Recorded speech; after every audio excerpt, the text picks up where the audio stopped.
Hello. I've been getting into smoking for the last 3 months now. It's kind of exploded and trying new things, and I just didn't have enough room in my other smoker that I had. It was just one of them small, cheap 3-in-1 grilling and all that. So I've seen some tutorials on YouTube about the filing cabinet type smoker, and I thought I'm going to give it a try. But with that being said, I needed to do it as cheaply as possible. The reason being is I felt if I were to buy all my expanded metal and buy my filing cabinet and buy all the hardware, I just will buy a factory built type smoker. So all this has been on a budget, and I've done all this with about 20 bucks. And that was because I went with a different type of water pan, a stainless steel water pan. But I hope you find this helpful, because all the other tutorials that I've seen on the filing cabinet smoker has been pretty brief and not so much in depth. First, I want to show you on my filing cabinet smoker. I built a smoke generator because the problems I was having with the other type smoker, even though I soaked my wood, it seemed to catch fire. So when that caught fire, my temperatures went too high and it was really hard to adjust. So I got a smoke generator, and so hopefully with this fish pump I can regulate my air, which will regulate my smoke, and I can also do some cold smoking down the line. I've never done that, but since I had it, I'm going to give it a shot.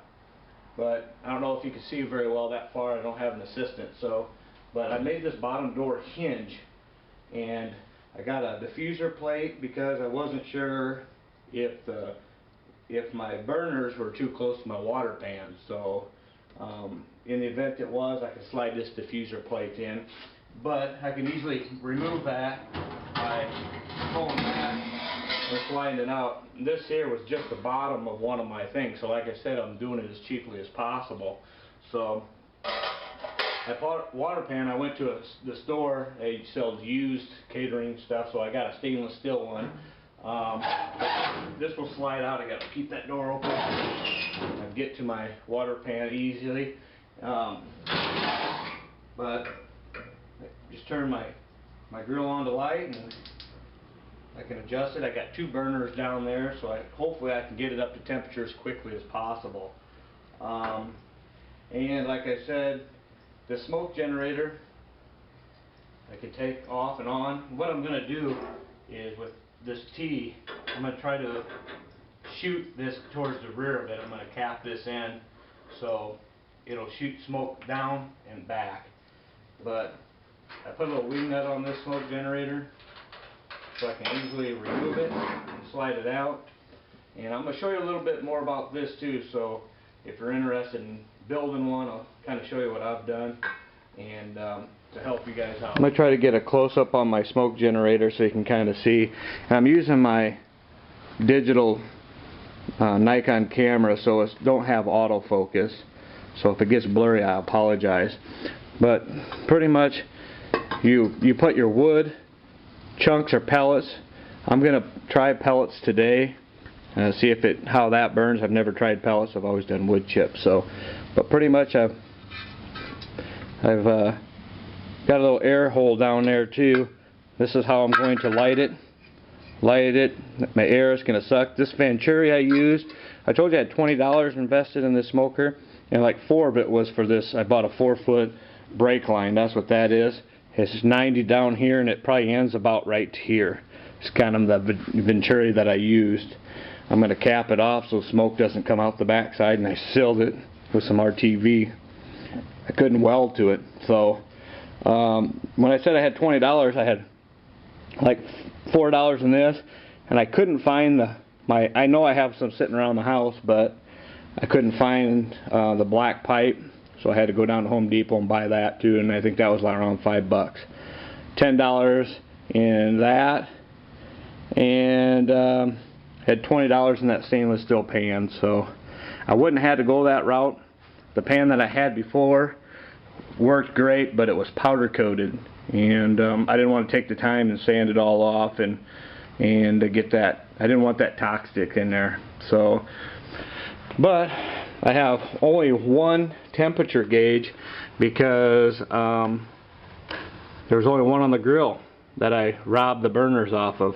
Eventually I'm going to get a couple different ones so I can monitor each chamber, but right now it's just one. And each chamber that I have has gotten stainless steel grates. That's probably a lot of money if I had to buy it, but my buddy had it sitting around the house and he donated it to the cause. That was free. So each chamber has that.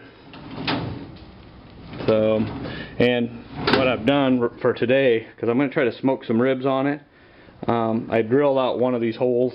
I'm going to stick my digital temperature probe in there so I can take another reading in the chamber. I'm going to do some apple smoke. Oops, I got a little focus there.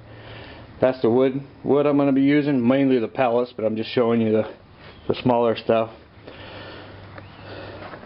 I would like to have this thing up further on remote, but my valve and everything went straight into the burner, so with this being the first one I've done, it's kind of a prototype, just to kind of see how it is.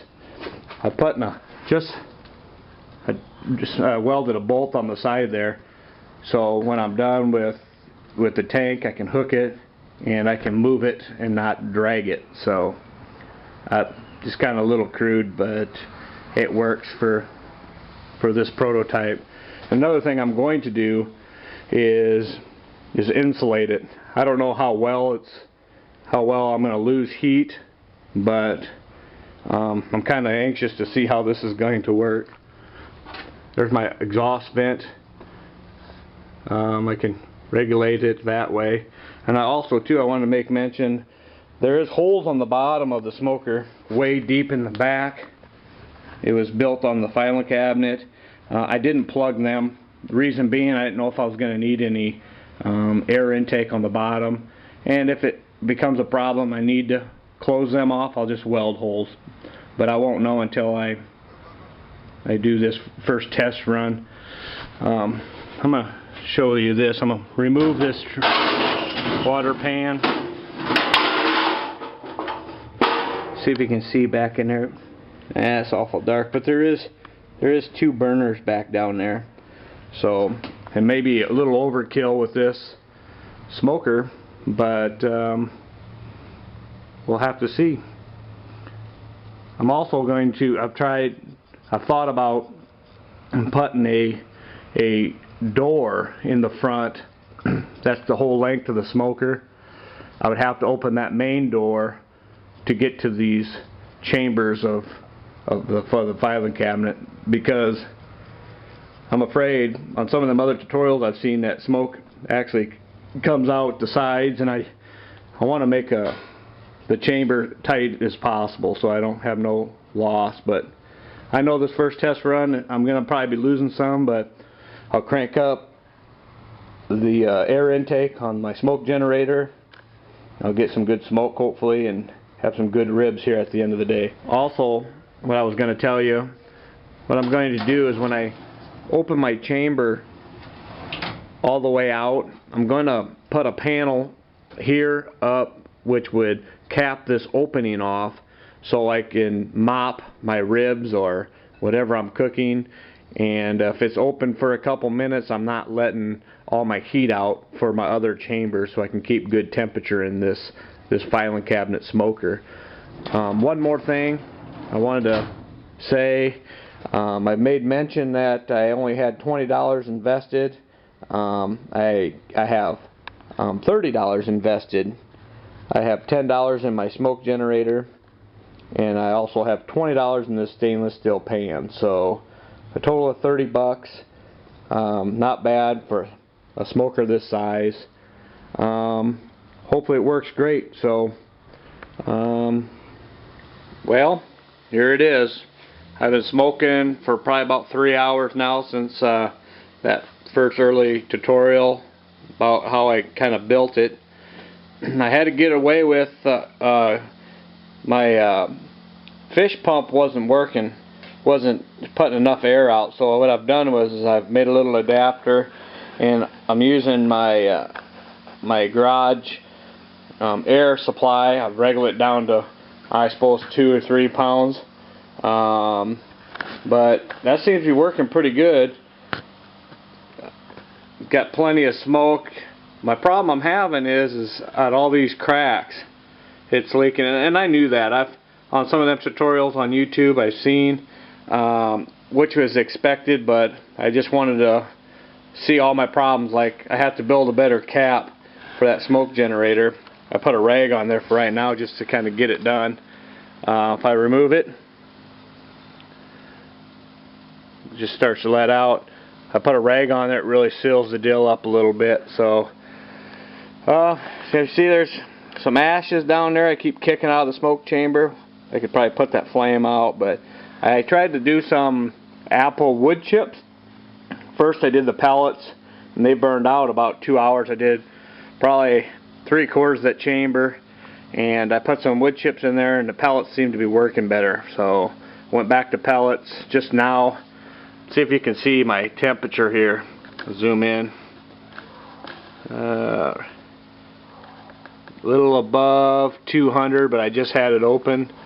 So, but I can get this. I've closed my dampener up top, and I've got near 300. So, just kind of seeing where I was at. I just opened the chamber up, which I'll do again for you, so you can check out, see how the ribs are looking.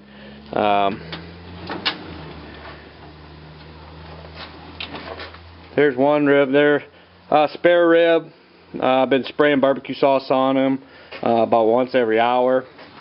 Got another one down at the bottom chamber, the lower chamber. There's that one. So kind of a little dark back there, but actually not bad for the first time. I might wrap them here in a little bit, get some of them really tender, and throw them back on for an hour of smoke. I suppose I got 3 more hours, but just want to let you know how this smoker's doing. I had to put it in the garage today. We had some rain at the beginning of the day, and I didn't know if it was going to start to downpour. I was going to have to drag it into the garage. So that's why it's kind of a little dark in here. It's too bright outside, but I think you guys can see what's going on. And I'll make another one after I do some updates to it. Like, I want to seal the front up a little better and probably throw some insulation around this baby. I got a side burner I could put on it, so if I wanted to do some beans or something else, but that might come. Thanks for watching.